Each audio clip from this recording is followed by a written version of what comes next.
Hello guys, ഞാനൊരു journal kit order ചെയ്തിട്ടുണ്ടായിരുന്നു. ഇന്ന് രാവിലെ അത് എൻ്റെ കൈ കിട്ടി. എക്സൈറ്റ്മെൻറ്റ് മൂത്തിട്ട് ഞാൻ ഇത് അപ്പം തന്നെ വലിച്ചു കയറി നോക്കി. പിന്നീട് വീഡിയോ എടുക്കണമല്ലോ എന്ന് ഓർത്തിട്ട് ഞാനിത് വീണ്ടും എൻ്റെ പോലെ വെക്കുന്ന പോലെയൊക്കെ ഞാൻ സെറ്റ് ചെയ്ത് അതേപടി ഞാൻ എടുത്ത് വെച്ചു. ബ്ലൂ എൻ്റെ ഫേവറേറ്റ് കളറാണ്. അന്നേരം ഒരു blue colour butterfly theme journal തന്നെ ഞാൻ ഓർഡർ ചെയ്യണമെന്ന് വിചാരിച്ചത്. ഞാൻ അത് ഓർഡർ ചെയ്യുകയും ചെയ്തു. ഇത് കൈ കിട്ടിയപ്പോൾ ആ വീഡിയോയ്ക്കകത്ത് കണ്ടതിനേക്കാൾ രസമായിരുന്നു. ഞാനിപ്പോൾ പുതിയ ജേണൽ കിറ്റ് വാങ്ങിച്ചുകൊണ്ട് ആരും വിചാരിക്കരുത് തന്നെ സ്പൈറൽ ബുക്കിൽ ജേണലിങ് കഴിഞ്ഞെന്ന്. ആ ബുക്ക് ഇതുവരെ തീർന്നിട്ടില്ല. അത് തീർന്നിട്ടായിരിക്കും ഞാൻ ഇല്ല ജേണൽ സ്റ്റാർട്ട് ചെയ്യുന്നത്.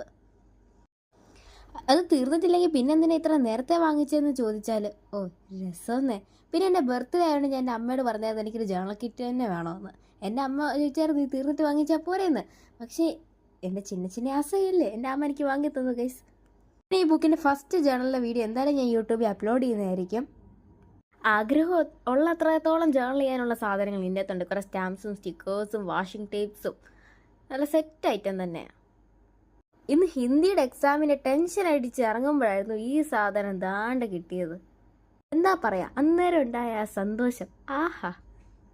എൻ്റെ ഗ്യാങ്ങിൽ എല്ലാവരും ജേണൽ ചെയ്യുന്നുണ്ട്. ഞങ്ങൾ ക്ലാസ്സിൽ ആദ്യമായിട്ട് ജേണൽ ഇറക്കിയത് ആദിലയായിരുന്നു. ഞാൻ അവൾക്കൊരു ഡയറി ഗിഫ്റ്റ് ചെയ്തു. അവളൊരു കിടുക്കാച്ച് ജേണൽ ബുക്കായിട്ട് ആ ഡയറി എന്ന് മാറ്റി. അന്നേരം എനിക്കും ജേണൽ ചെയ്യണമെന്നൊരു ചിന്ന ആശയുണ്ടായി.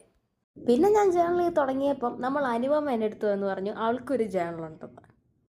അവളുടെ ജേണൽ വേറെ ലെവലായിരുന്നു.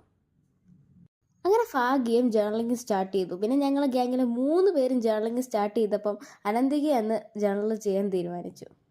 എന്തായാലും ഇന്നത്തെ അൺബോക്സിങ് വീഡിയോ ഇത്രയേ ഉള്ളൂ. Bye bye.